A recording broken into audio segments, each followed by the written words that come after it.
샘은 하지 않는데 겨울에는 어는 경우가 있기도 했습니다. 그래서 우리 저기에 나오기도 했던 것입니다. 집집마다 다라이, 바켓스, 또 물통, 주전자 같은 것을 가져다가 받쳐놓고 길게 이렇게 줄을 서서 기다리고 했습니다. 다라이는 대야를 속되게 이르는 말이고 바켓스는 물동이를 속되게 이르는 말입니다. 워낙 줄이 이렇게 길게 늘어서 있다 보니까 집에 가서 볼일을 이렇게 다 보고 오기도 했습니다. 그 사이에 새치기를 하는 사람들도 있었어요. 오늘 회개를 합니다. 그때 또 자주 새치기를 했던 사람이 바로 저입니다. 공동 운동도 있었습니다. 동네 이 여인들이 모여와서 각 가정에 있었던 일들을 이렇게 이야기 쏟아내는 그런 좋은 장소였습니다. 펌프질을 하는 수도가 이 각 동네마다 이렇게 설치가 되었습니다. 또 거기에다가 이렇게 배양, 물동이 여러 가지 같은 것을 가져다 놓고 기계를 써서 그렇게 기다렸습니다. 이 펌프질을 하는 수도는 그 물을 기르려고 하면은 이렇게 필요했지요. 떨어져서 물이 없어서 아무리 펌프질을 해도 물이 나오지 않는 경우가 있는데 물을 기르고 한 바가지를 떠놓고 가는 사람도 있는데 반에서 아주 떠놓지도 않고 그렇게 가는 양체도 있었습니다. 좀 살던 집에서는 자기 집 마당에다가 이 펌프질하는 수도를 이렇게 설치를 해서 사용을 하기도 했습니다. 공동 수도가 아니고 개인 수도였던 것입니다. 또한 우물도 개인 우물을 타서 사용을 하기도 했습니다. 이 우물물은 겨울에는 좀 덜 차갑고 여름에 될수록 더 차가워집니다. 저희 집도 옛날에는 좀 살았다라고 하더라고요.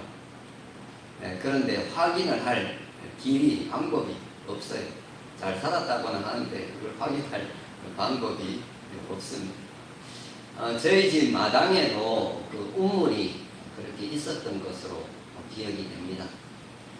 할아버지와 아버지께서 더운 날 논밭에 가서 일을 하시고 이렇게 돌아오시면은 할머니는 할아버지에게, 어머니는 아버지에게 이렇게 우물을 떠서 등목을 이렇게 해 주셨습니다. 그러면은 두 분이 다 시원하다 그렇게 얘기를 하셨습니다. 어린 저도 옷이 다 젖도록 이렇게 뛰어 놀아가지고 엄마가 저를 붙잡고는 너도 한 바가지 물 한 바가지 부어라 그렇게 하는 이야기를 하는. 그러면 너무 시원하다는 거예요. 꼼짝없이 붙잡혀가지고 어머니께서 그 차가운 우물을 이렇게 떠서 저에게 끼워줍니다. 그러면은 정말 등골이 오싹해져요. 얼마나 차가운지 얼어 죽을 것 같아요. 그때부터 저는 세상에는 믿을 사람 하나도 없구나 하는 것을 알게 되었습니다. 저는 강원도 태백의 철암이라고 하는 곳에서도 좀 살아봤고요. 경북 봉화 석포라고 하는 곳에도 좀 살아봤는데요. 하늘 아래 첫 동네 오지입니다. 여기에는 열대야가 없습니다. 한밤에 그 고온 가습한 그 온도가 섭씨 25도 이하로 내려가지 않으면 그것을 열대야라고 합니다. 그런데 그 지역에는 열대야가 없는 그런 지역이 있습니다. 별명이 참 많았어요. 그 중에 하나가 라고 하는 별명이 너무 추위를 많이. 그래서 문장은 뭐 갔다 오셔가지고 너무 좋다 이러시는데 저는 거기는 살고 싶지를 않더라고요. 자, 오늘 설교 제목은 여름날에 얼음 냉수 같은 중성된 일꾼, 이렇게 제목을 정했습니다. 솔로몬 왕은 잠언 3,000편과 노래 1,005곡을 지었습니다. 대단한 지혜자이지요. 사람들이 살아가는데 fun계가 되거나 교훈이 되는 짧은 말들을 모은 것을 잠언, 그렇게 이야기를 합니다. 이 잠언을 3,000개나 지었으니까 얼마나 대단한 지혜자입니까? 오늘은 솔로몬이 들려주는 이 잠언을 통한 지혜를 우리가 배워보고 우리도 좀 지혜로운 사람들이 되기를 간절히 소망합니다. 우리나라에는 봄에 이렇게 모내기를 하고 모를 내다 심어서 가을에 이렇게 벼를 추수를 합니다. 그래서 우리는 이 추수하는 날이 얼마나 더운지 하는 데 대해서 별로 실감을 하지를 잘 못합니다. 그에 반해서 이스라엘은 밀과 보리 추수를 5, 6월 사이에 합니다. 우리나라의 5, 6월을 가장 더운 한여름으로 이해를 합니다. 지난주에 그 수냄 여인의 추수 때에 들에 계신 아버지에게 나갔다가 돌아와서 엄마 품에 죽은 이야기를 하면서 학자들은 이 아이가 더위를 너무 많이 타서 일사병으로 죽은 것이다, 그렇게 추정을 했다고 했죠. 이처럼 추수하는 날은 가장 더운 그런 살인적인 그런 더위가 있는 시기였다라고 하는 것입니다.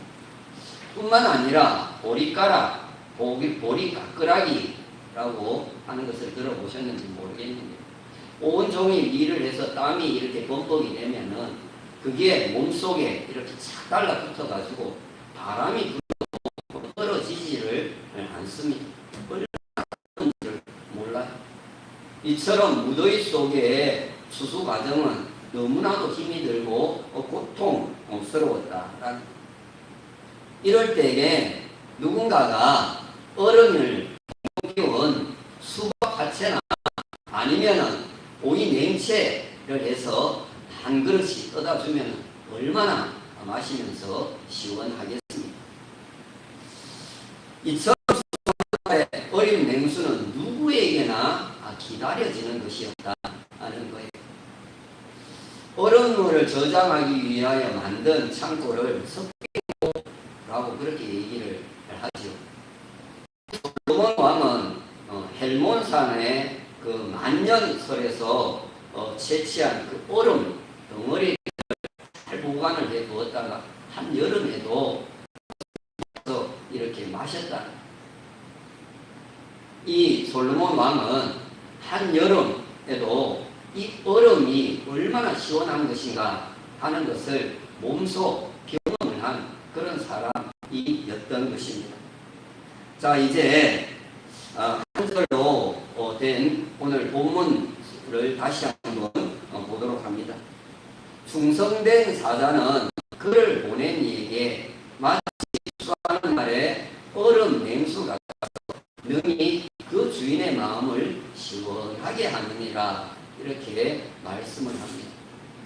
솔로몬이 들려주는 오늘 이 잠언을 통한 핵심은 충성된 사자라는 것입니다. 이게 오늘 말씀의 핵심입니다. 충성된 일꾼은 얼음 냉수 같아서 주인의 마음을 시원하게 한다는 것입니다. 여름날에 얼음 냉수 같은 충성된 사자 일꾼은 첫째로 좋은 소식을 가져온다, 좋은 소식을 가져다 준다는 것입니다. 충성된 사자는 얼음 냉수 같은 충성된 사자는 좋은 소식을 가져다 가져다 준다는 것. 이런 유머가 있습니다. 좋은 소식. 처음으로 남편이 퇴근을 하면서 꽃을 한 다발 가져다 주네. 나쁜 소식. 그런데 하얀 국화꽃만 한 다발을 가지고 왔네. 환장할 소식. 친구 아버지 장례식에 갔다가 아까워서 하나 가져온 것이라네.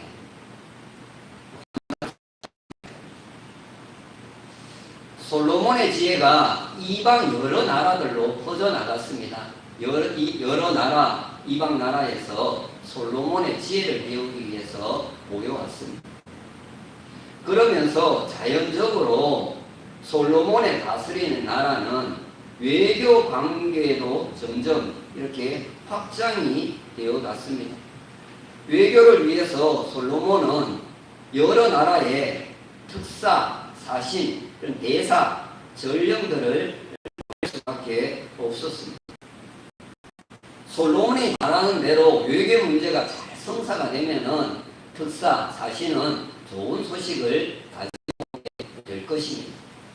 반면에 나라에서 굴욕적인 외교를 해야 되는 경우도 있지를 않겠어요. 우리나라가 중국이나 미국과 외교를 할 때는 굴욕적인 그런 외교를 그때는 어쩔 수 없이 특사, 사신도 나쁜 소식을 가지고 올 수밖에 없다라는 것. 잠언 25장 25절 말씀을 보시면은 먼 땅에서 오는 좁은 기별은 목마른 사람에게 냉수와 같으니라는 말씀이 있습니다. 특사가 좋은 소식을 가지고 와서 보고를 하면은 왕이었던 왕에게 그것이 목마른 그 왕에게 냉수와 같은 것이 되어지는 것입니다. 그런가 하면 잠언 15장 30절에서는 좋은 기별은 뼈를 윤택하게 하느니라는 말씀도 나옵니다. 죽어가던 사람에게도 좋은 기별이 들려지게 되면은 되살아나지.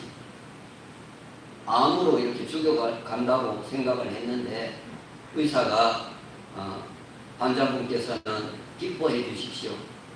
모든 병이, 암이 다 사라졌습니다. 그러면은 살아나지 않겠어요. 건강이 회복되어지는 것입니다.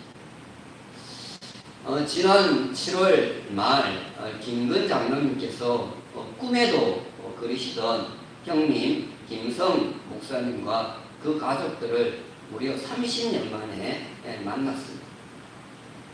형님의 얼굴을 보니 하나님의 얼굴을 뵙는 것 같습니다. 라고 고백을 했던 야곱의 심정과 같았을 것입니다. 만일 한국에 만나러 온다는 소식을 형님으로부터 들으셨다라고 한다면 아마 그 기간 내내 마음이 너무 설레어서 밤잠을 설쳤을 것입니다. 살아오면서 이보다 더 마음을 시원하게 하는 소식이 또 있었을까 하는 그런 생각이 들 정도였을 것입니다. 그러면서도 2015년 김상규 장로님께서 돌아가시기 얼마 전 연락을 하셔서 어쨌든지 아버지께 한번 다녀가셨으면 좋겠다라고 그렇게 간절히 바랐지만은 도저히 못 나오겠다라는 그 소식을 전해왔을 때 아마도 너무나도 마음이 아프고 답답했을 것이다 하는 그런 생각도 함께 해보게 되었습니다. 이렇게 좋은 기별과 나쁜 기별은 너무나도 차이가 날 수밖에 없는 것입니다. 전쟁에서도 좋은 소식과 나쁜 소식이 있습니다. 전령이 먼 길을 그렇게 달려와서 승전보를 전하는 그때에는 왕도 모든 백성들도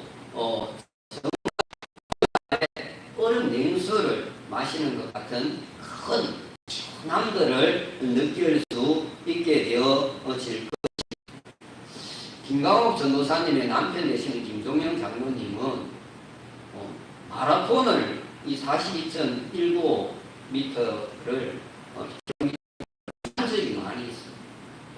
3일 교회 체육대회를 하는데도 오셔가지고 운동장을 쉬지 않고 뛰는데 정말 바로 그 마라톤의 유래가 이 먼 곳을 달려와서 전령이 그 승전보를 알려주는 거기서 유래가 되었다고 하지를 않습니까? 여러분, 충성된 사자, 충성된 일꾼은 좋은 기별을 가져옵니다. 물론 우리가 인생을 살아가다 보면은 온갖 일들을 만날 수가 있습니다. 그것이 세상의 이치라고 하는 좋은 일만 있겠어요. 나쁜 일도 일어나지를 않겠어요. 그럼에도 우리 예수 믿는 사람들은 이왕이면은 좋은 소식을 가져오면은 더 좋지 않을까 그런 생각이 듭니다. 예를 들면 이런 겁니다. 우리 김영수 권사님의 우울증이, 또 문성자 집사님의 뇌졸증이, 신분도 집사님의 다리가 다 나아서 이제 다음 주부터 교회에 나온다고 합니다. 목사님. 좋은 기별이죠. 우리 허양구 집사님께서 이제 직장 정년을 은퇴하시고 퇴직을 하시고 이제 교회에 나오셔서 다시 섬기신답니다. 좋은 기별 아닙니까? 우리 부건사님, 또 나집사님, 허건사님께서 우리 큰빛교회에 파송을 받아서 그동안 다른 교회에 가셔서 사명을 감당하시다가 이제 10월 달부터 우리 교회에 오셔서 다시 섬기신다고 합니다. 좋은 기별 아닙니까? 우계순 기택 권사님께서 오랜 방황을 끝내고 이제 정신 차리고 교회에 다시 나온다고 합니다. 좋은 기별 아닙니까? 옆집에 사는 아주머니께서 찾아오셔서 누구 엄마, 우리 가족들도 교회 나가도 되나? 그렇게 말씀하셔서 된다고 했더니 온 가족이 교회에 나온다고 합니다. 기쁜 소식 아닙니까? 여러분, 이런 매주 기쁜 소식을, 좋은 기별을 가지고 교회에 나왔으면 너무 좋겠다 하는 그런 생각이 되어집니다. 좋은 기별, 좋은 소식을 가져다 주는 여름날에 얼음 냉수 같은 그런 충성된 일꾼들 다 될 수 있기를 주님의 이름으로 축원합니다. 여름날에 얼음 냉수 같은 충성된 일꾼은 둘째로는 필요할 때면 언제든지 하는 것입니다. 전령이 특사가 좋은 소식을 가지고 가슴 벅차하며 달려오지를 않습니까? 모든 왕과 백성들이 듣고 싶어하는 그런 소식이 아닙니까? 가수 박상철 씨가 부른 무조건이라는 노래가 있지요. 제가 이 노래를 조금이나마 관심을 갖게 된 계기가 있었습니다. 옛날에 그 1박 2일의 멤버였던 강호동, 이수근, 은지원, MC모, 이승기 씨 이렇게 5명이 지금은 고인이 되었지만 송혜 선생님이 진행하던 전국 노래자랑 경남 창편에 예심에 이렇게 참가를 하게 되었어요. 인상을 받았습니다. 자기를 참 각인시키는 그런 자리였다는 생각이 들었어요. 그 무조건의 노래 가사가 이렇습니다. 내가 필요할 땐 불러줘, 언제든지 달려갈게. 낮에도 좋아 밤에도 좋아 언제든지 달려갈게. 중간에 중략을 하고 태평양을 건너 대서양을 건너 인도양을 건너서라도 당신이 부르면 달려갈 거야, 달려갈 거야. 짜라 짜라 짜라 짠짠짠 하고 그렇게 넙죽 이렇게 엎드려서 절을 하는 거예요. 당신이 부르면은 언제든지 달려간다. 제가 경북 영주에 있는 한 교회에서 중고등부 교사를 할 때였는데요. 여름 이렇게 수련회 때만 되면은 그분은 교사도 아니었는데 휴가를 내서 휴가가 얼마나 귀합니까? 그런데 그 굳은 일을 와서 도맡아 하던 한 청년이 있었습니다. 열악한 교회라서 거의 일꾼들이 없었거든요. 학생들이 수련회를 가면은 자기들이 밥을 해먹고 텐트를 치고 또 순서를 맡아서 진행을 하고 그러던 때였습니다. 그런데 이 청년이 매해 휴가를 내서 수련회에 조금 늦게 참여하는 그 학생들이 열차를 타고 오면은 역까지 이렇게 가서 픽업을 하고 또 시장도 다 받아주고 또 텐트도 쳐주고 찬양 시간에는 드럼도 이렇게 잘 쳤는데요. 드럼도 치고 밤에는 편안하게 자라고 부침론도 서주곤 그렇게 했습니다. 직장을 따라서 다른 지역에 갔어요. 그런데도 수련회가 되면은 휴가를 내서 그 열악한 교회에 와서 섬겨주는 거예요. 수십 년이 지났는데도 그때 그 일을 잊을 수가 없었습니다. 고린도전서 16장 17절과 18절에 보시면은 사도 바울은 스데바나와 부두나도와 아가이고 이렇게 삼총사에 대해서 고린도 교회의 성도들이 바울을 위해서 채워주지 못한 재능 기부와 물질 기부를 넉넉히 하는 사람들이라고 그렇게 소개를 합니다. 거기서 바울은 그들의 참된 섬김이 자신과 고린도 성도들 모두의 마음을 매우 시원하게 해준 것이 되었다. 그렇게 이야기하면서 그러므로 너희는 이런 사람들을 알아주라. 그렇게 권면을 하고 있습니다. 그렇습니다, 여러분. 하나님을 위해 목회자 또 장로님들 온 성도님들의 마음을 시원하게 해주는 이런 사람들을 우리는 당연히 알아주어야 하는 거예요. 제가 늘 교회 왔을 때, 처음에 왔을 때 안건사님, 박건사님, 구건사님, 삼총사라는 그런 생각이 많이 들었어요. 또 그 다음에 우리 허건사님하고 김용석 건사님, 이명학 건사님, 또 삼총사, 문장로님, 박장로님, 김건장님, 삼총사, 그런 생각이 많이 들었습니다. 여러분, 여름날의 얼음 냉수 같은 충성된 일꾼은 필요할 때는 언제든지 달려온다라는 필요할 때 모든 것을 제쳐두고 달려올 수 있는 그런 충성된 냉수 같은 일꾼들 될 수 있기를 주의 이름으로 축원합니다. 여름날의 얼음 냉수 같은 충성된 일꾼은 세 번째는 목숨을 바쳐 충성을 한다 하는 것입니다. 사신이나 특사나 사절이나 대사나 전령들은 임무를 완수하는 중에 죽을 수도 있어요. 요즘은 그런 일이 적지만 옛날에는 사신으로 갔다 못 돌아오고 죽는 경우가 많이 있지를 않았습니다. 계시록 2장에 보시면은 주님께서는 버가모 교회에 보낸 편지를 통해서 이런 말씀을 하십니다. 계시록 2장 13절 내 중성된 증인 안디바가 너희 가운데 곧 사탄이 사는 곳에서 죽임을 당할 때에도 나를 믿는 믿음을 저버리지 아니하였느니라는 말씀입니다. 안디바라고 하는 그 교회에 충성된 일꾼이 순교를 당하는데 교인들이 그것을 보면서 믿음을 저버리지 않았다는 거예요.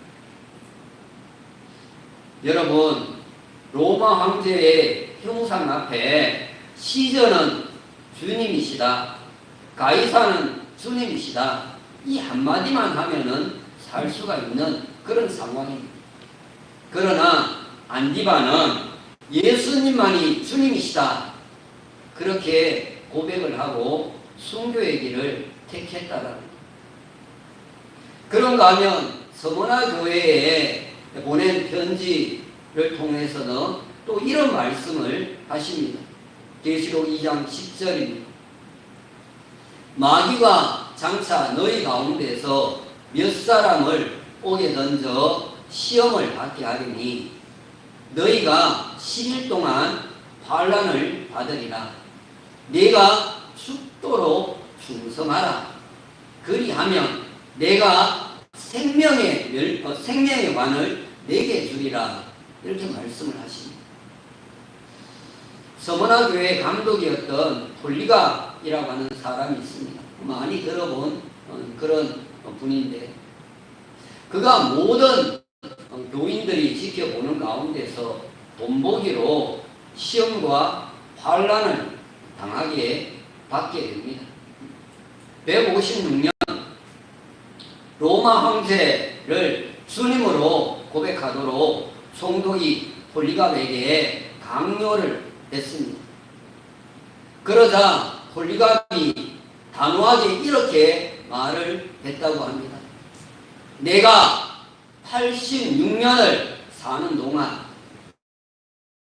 나의 사랑하는 주님께서는 단 한 번도 나를 버리신 적이 없는데 내가 어찌 나의 사랑하는 주님을 모른다고 배신을 할 수가 있겠습니까? 여러분, 안디바와 폴리갑의 순교 이후 교회는 배신을 했을까요? 성도들이 배신을 했을까요?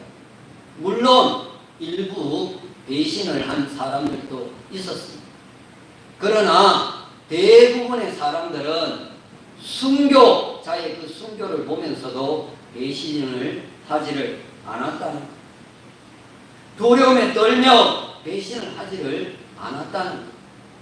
오히려 더욱더 주님을 사랑하게 되었습니다. 초대 교부였던 터툴리안의 그 말대로 순교자의 피가 교회의 씨앗이 되었던 것입니다. 헬라어로 보면 충성이라는 말과 믿음이라고 하는 말은 똑같습니다. 한 단어가 사용이 되었습니다. 헬라어로 피스티스라고 하는 이 한 단어가 충성, 믿음으로 사용이 되었다.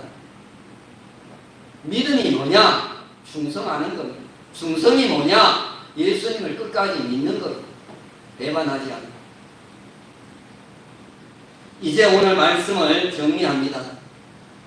우리 교회의 바울과 고린도 교회의 성도들의 마음을 시원하게 해주었던 스데바나, 부두나도, 아가이고와 같은 충성된 일꾼들이 많이 일어나기를 주님의 이름으로 축원합니다. 매주 좋은 기별을 가지고 교회로 달려 나오는 여름날의 얼음 맹수 같은 충성된 일꾼들이 되기를 주님의 이름으로 축원합니다. 교회가 부르면 필요할 때면 언제든지 모든 일을 제쳐놓고 달려올 수 있는 여름날의 얼음 맹수 같은 충성된 일꾼들 되기를 주님의 이름으로 축원합니다. 안디바와 폴리갑과 같은 교회의 지킴이가 되어서 죽도록 충성하는 여름날의 얼음 같은 그런 충성된 일꾼들이 될 수 있기를 예수님의 이름으로 축원합니다. 오늘 주신 말씀을 우리 생각